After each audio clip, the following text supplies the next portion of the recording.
Based iSpace says its uncrewed moonlander has crashed onto the surface of the moon. It's the company's second failed attempt to make a commercial space landing as part of a global race to the moon.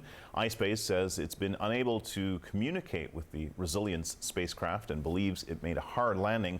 The craft was carrying a four-wheeled rover and payloads worth some $16 million. All right, I'm joined now by Garrett Reisman, professor of astronautical engineering at the University of Southern California. He's a former NASA astronaut and former director of space operations at SpaceX. Thank you so much for joining me here. Really appreciate it. So, from what we're told, that the Resilience lost contact just, what is it here, a minute and 45 seconds before its scheduled touchdown, relatively close to the surface of the moon. Do we have any idea of what happened here? I think we have a basic idea. It was about 10 kilometers from the surface, so it was very close, almost to the end.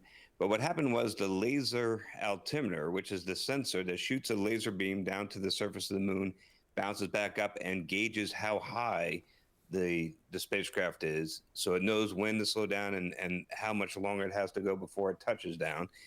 That malfunctioned. It was giving too slow. The data was coming too slow. And so the software couldn't figure out exactly how high it was. And it thought it had a good deal more to go. And then it very rudely found out that that was not the case and slammed very hard into the moon. That's what we think happened based on the preliminary information that we've gotten from iSpace. Yeah, interesting way to put that.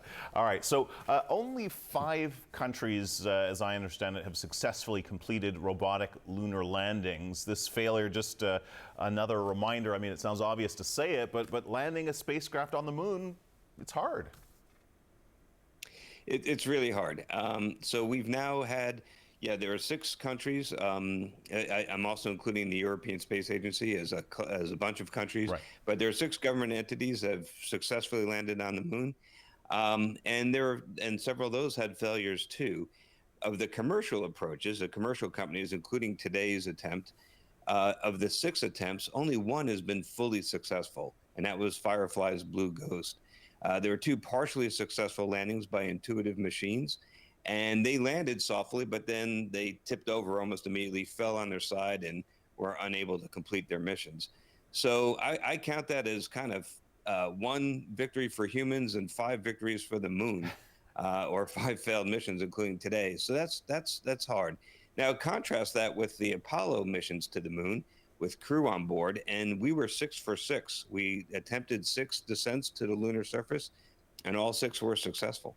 Yeah, so certainly a great contrast there, and it shows the importance of human interaction in order to make this successful. I'm wondering, with that sort of success failure rate here, is your glass half full or half empty in terms of this type of landing?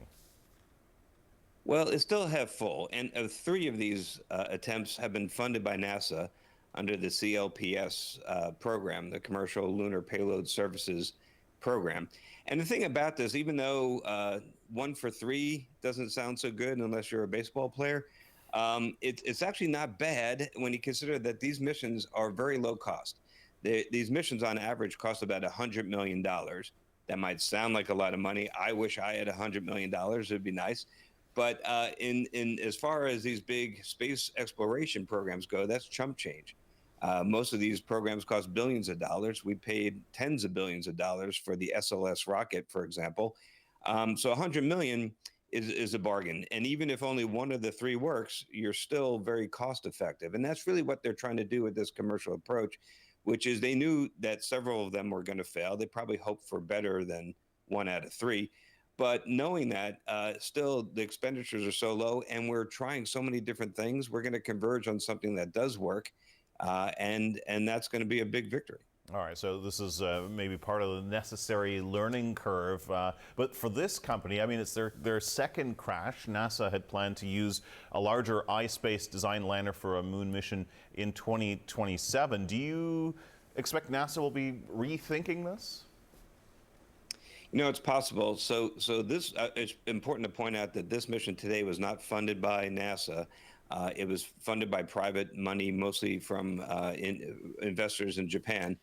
But they were hoping to work with NASA in the future and obtain some NASA funding going forward as part of this program. I think NASA has to look at what's working, what's not working, and make some decisions. But NASA's entire future is really, no pun intended, but up in the air right now, especially after the events of today.